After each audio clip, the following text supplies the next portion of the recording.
5 Lessons from Your Brain's Not Broken, Strategies for Navigating Your Emotions and Life with ADHD by Tamara Phd Rosier. Hello, and welcome to DeftU Insights, where we unpack powerful ideas to help you navigate life with greater clarity and purpose.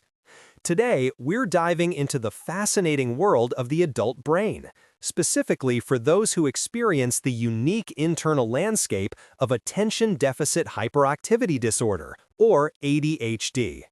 Often misunderstood, ADHD isn't a flaw in character, but a different operating system for your mind, impacting everything from focus and motivation to emotional regulation. The insights we'll explore today offer a profound understanding of this internal experience and, more importantly, provide practical, actionable strategies to manage your energy, harness your strengths, and live a life that truly aligns with your intentions. These aren't just theories, they're tools to help you thrive and author your own story. Lesson 1. Decipher your brain's unique operating system. Imagine your brain as a super advanced, high-speed computer, but one that's constantly running a dozen programs at once, all competing for attention. This isn't a lack of attention, but rather an overload of it, a struggle to filter out the irrelevant pings and whispers so you can focus on what truly matters. For many with ADHD, this internal experience manifests as a pervasive restlessness, not always physical, but a mental agitation where thoughts race, ideas cascade, and your mind struggles to hit the pause button. It's like having an internal light switch for emotions.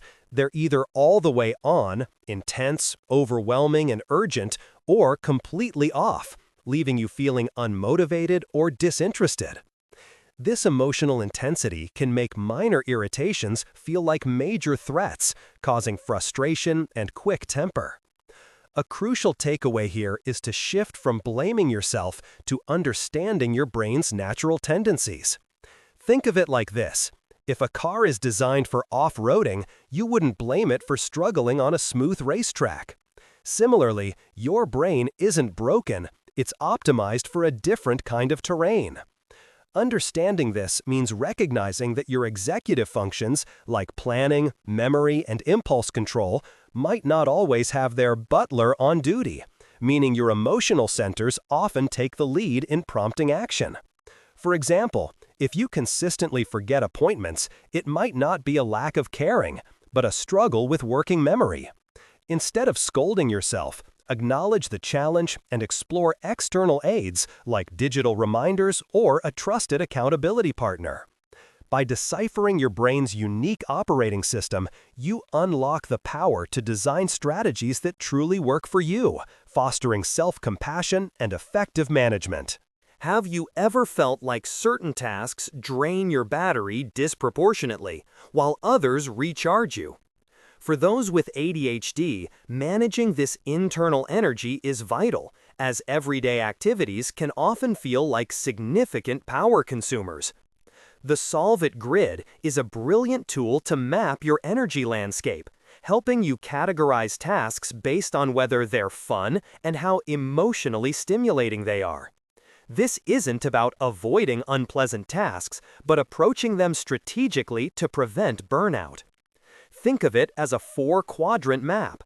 The red quadrant holds tasks that are not fun but highly emotionally stimulating, often those you procrastinate on until they become urgent, creating a stress-fueled rush. While it feels productive in the moment, this adrenaline addiction is exhausting. The yellow quadrant contains tasks that are not fun and not emotionally stimulating, the mundane chores like laundry or emails. These don't ignite interest and feel like a slow, steady drain. The blue quadrant is for fun, low-effort, low-stimulation activities, like scrolling social media or light entertainment. They offer a quick, shallow recharge, but too much can leave you sluggish. Finally, the green quadrant is your happy place, fun and highly emotionally stimulating activities that genuinely recharge you, like connecting with loved ones, engaging in a passionate hobby, or being in nature. These provide deep, lasting restoration. The practical application is simple. Become an energy detective. Before starting a task, ask yourself which quadrant it belongs in. If it's yellow, break it into tiny, timed increments, perhaps just 15 minutes. If it's red, try to proactively manage it before it becomes a crisis, or acknowledge that the malicious motivation of anxiety is driving you. Crucially, schedule regular green quadrant activities. Don't let guilt stop you from deep restoration. For instance, if you dread organizing your taxes, yellow, commit to just 15 minutes of sorting receipts, then immediately reward yourself with 15 minutes of a favorite podcast or a quick call with a friend. By consciously mapping and managing your energy using the Solve It grid, you gain control over your daily output and your overall well-being. Lesson 3. Tame your what-if brain. Navigate divergent thinking.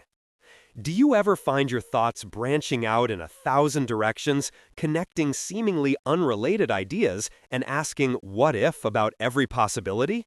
This is the power of divergent thinking, a hallmark of many ADHD brains.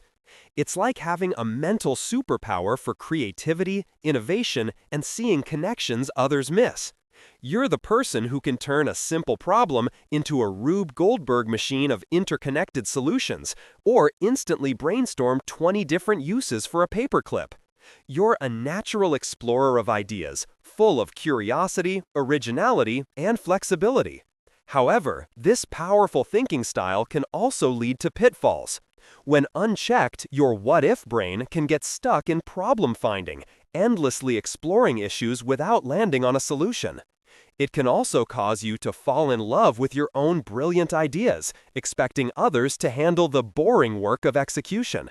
And when combined with anxiety, this imagination can conjure up overwhelming monsters, worries that spiral into intense fears about simple tasks or potential failures.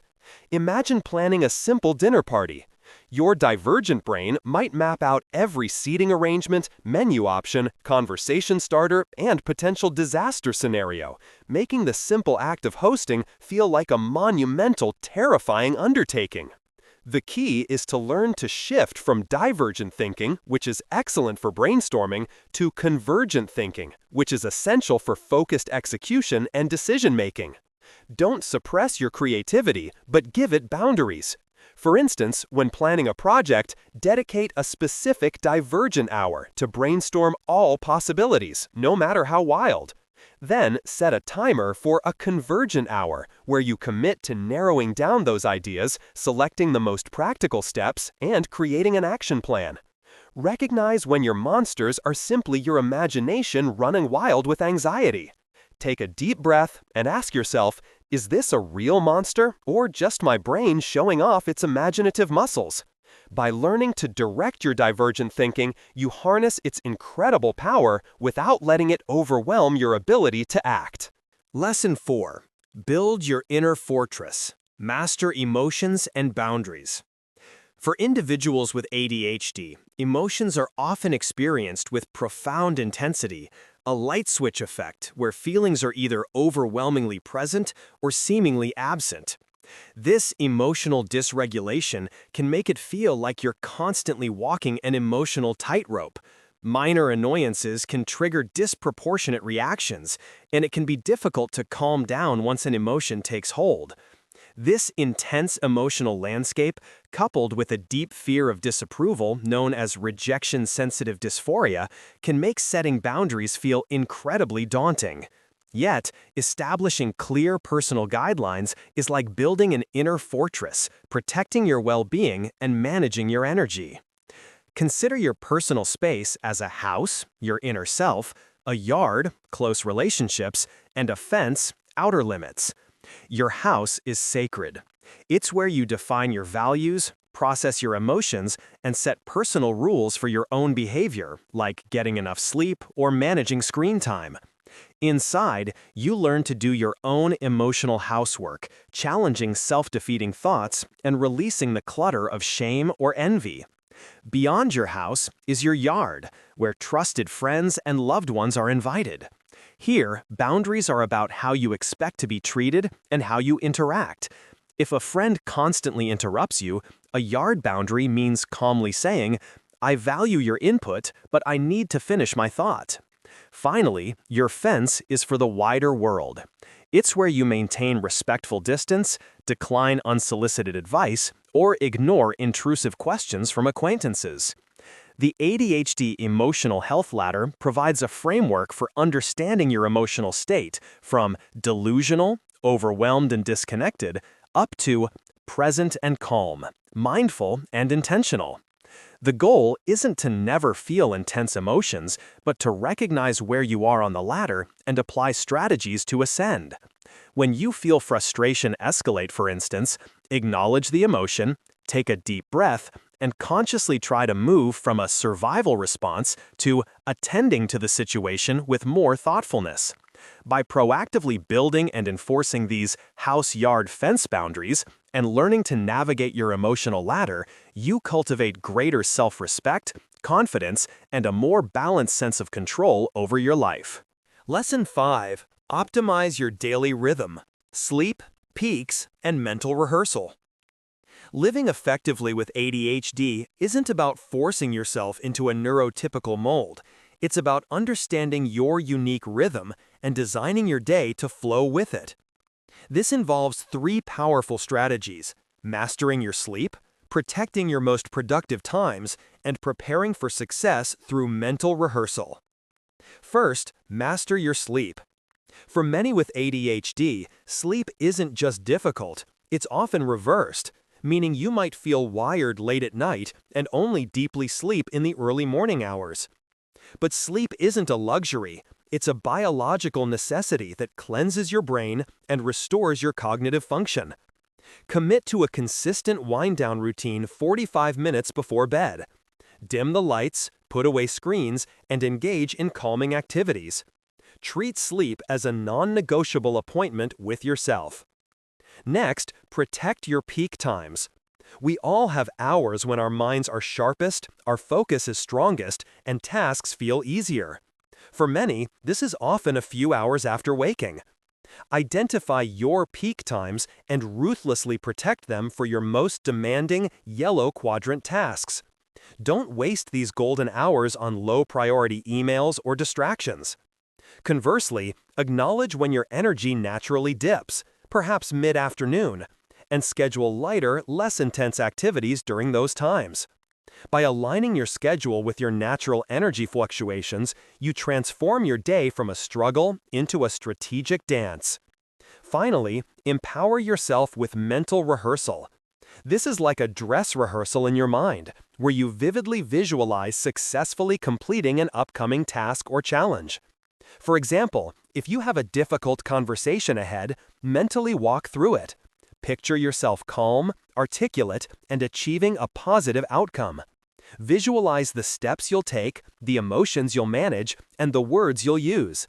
This deliberate practice builds new neural pathways, programming your brain for success and reducing anxiety. Instead of passively dreading a task, actively script its successful execution. By combining optimized sleep, strategic use of peak times, and the power of mental rehearsal, you can navigate your days with greater ease, efficiency, and a profound sense of accomplishment. Conclusion. The journey of understanding and managing ADHD is deeply personal, but it doesn't have to be isolating or overwhelming. These 5 lessons offer a powerful framework, moving you from self-blame to self-compassion, from frustration to empowerment. By deciphering your unique brain, mastering your energy, harnessing your creative thinking, building emotional resilience, and optimizing your daily rhythm, you're not just coping, you're truly thriving.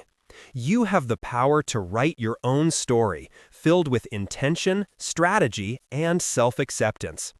If one of these lessons resonated with you, like this video to keep these insights coming, and share your biggest takeaway in the comments below.